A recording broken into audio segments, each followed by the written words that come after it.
And we are live on the University of Illinois campus this morning where employees have been training all summer long for an active shooter situation. We have Officer Brian Tyson from the University of Illinois Police Department joining us this morning. He's been facilitating the trainings.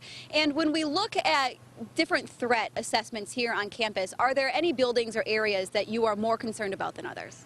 We always look at the large venues, the State Farm Center, Memorial Stadium, the Union, places where there are large numbers of people that gather and come and go for special events or even on a regular basis.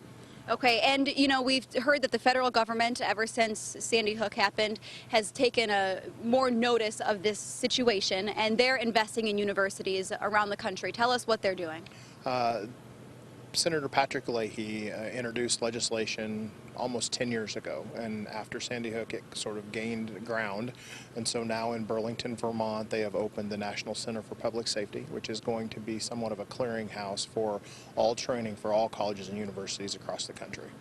And you guys have been taking a new approach in this training, concentrating more on the mental health component and teaching people about recognizing signs and symptoms of any sort of mental illness. And tell us a little bit about what other departments are now doing as you guys are taking the lead on this.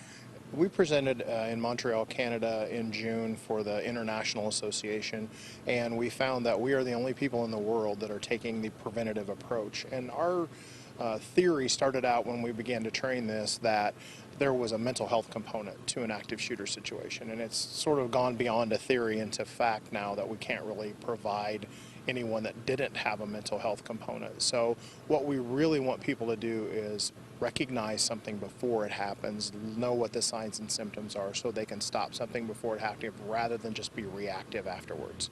And you've noticed that a lot of businesses and other employees at the university have been asking for this training. What has the response been like since Sandy Hook, and was that kind of a turning point?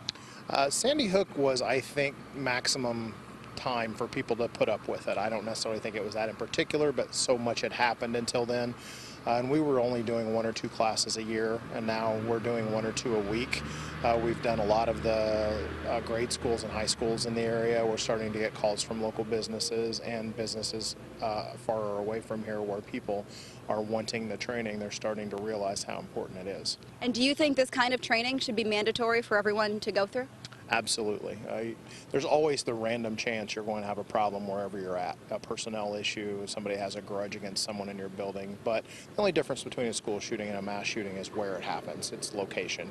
And you should, unfortunately, that we have to do this, but you should be prepared when something's going to happen like that, because if you don't have something in your head before it happens, you're not going to do anything when it happens. All right, Officer Tyson, thank you so much. And we want to know what you think about that. Do you think everyone should be required to go through active shooter training?